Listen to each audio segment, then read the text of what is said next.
punto por punto nga mga opinyon sa mga mainit nga mga balita. Points of News, kauban ng inyong alagad, Ardison Tolibas Arsua. 637 classrooms, 137,000 students ang displaced tungod sa dakong baha diha sa may Eastern Visayas region sa tulo ka mga probinsya sa Samar. Yung pangutanon ng Pag-asa, walay bagyo mga kaistorya. Low pressure area lang o kinida yung ginatawag na shear line. Kung magbalik tanaw ta sa unang mga panahon, way back 30 years ago, dili man nato na gabali-balihon ang low pressure area o shear line. Huwag man ang epekto sa atong lugar. Pero karon mga kaistorya, ang ordinaryong low pressure area, ining ginatawag na shear line, mo-resulta na og grabe nga mga pag-ulan og mo-resulta og grabe nga mga pagbaha. Ang punto nato ani mga kaistorya, climate change is a serious problem. Pero kung magmasid ka sa mga kalihukan sa atong mga public servants karon, yes, tuod gina-mention nila ang climate change, pero wala kayo nila nahatagan og pagtagat. Pagtanaw sa mga balita, paminaw sa mga balita, pagbasa sa mga balita, kung gihisgutan ba og ayo sa atong mga public officials ang problema sa climate change. Mas ila pang giproblema ang kining issue sa confidential fund, maski tutukan pa nila ang kining issue sa impeachment, maski pangandaman pa nila ang umaabot na 2025 election, pero aduna ba kita'y nadungog nga seryosong aksyon aning problema sa climate change?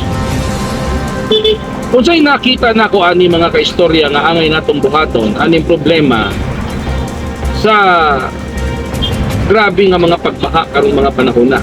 I'm not saying that this is an ultimate solution mga kaistorya, pero this is one of the basic solutions nga wala ninyo mahimo unsa man. Mananumta og daghang mga kahoy. Ang nahitabo mo karon sa atong nasod karon mga kaistorya, daghan na tukod ng mga buildings pero na-compromise ang atong mga kahoy.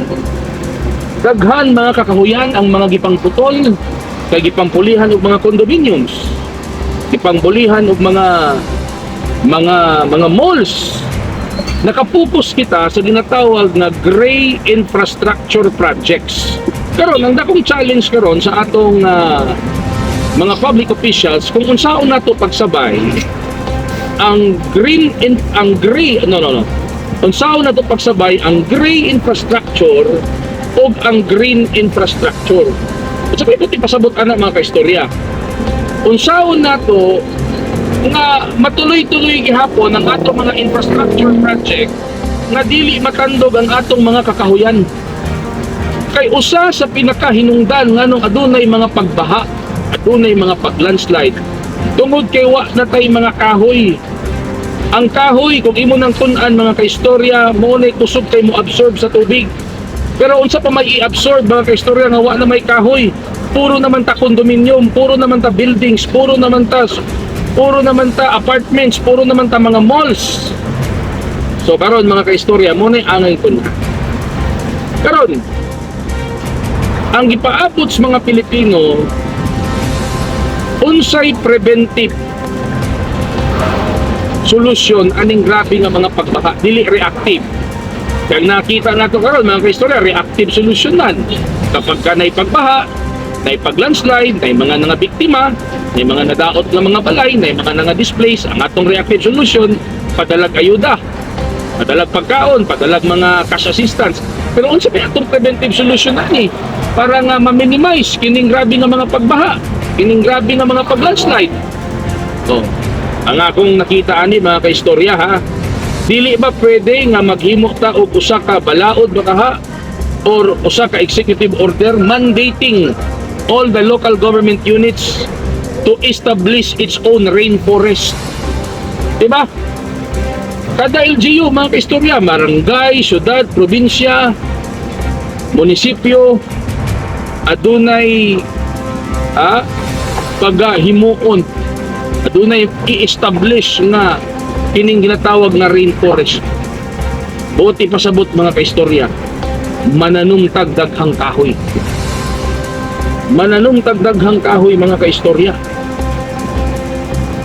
Kay mao kini ang akong nakita nga usa sa mga pamaagi aron ma-minimize, if not totally eradicated, ang daotang epekto sa climate change. At ang LGU mag-create og reforestation.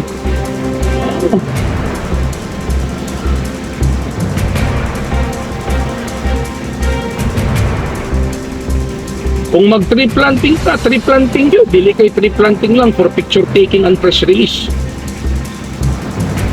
Unsay imong komentaryo ana mga kaistorya? Kaya nga akong nakita, una, mananumtag daghang kahoy. Adunay usa ka balaod nga himuon or magpagawas makang executive order mandating all local government units to have its own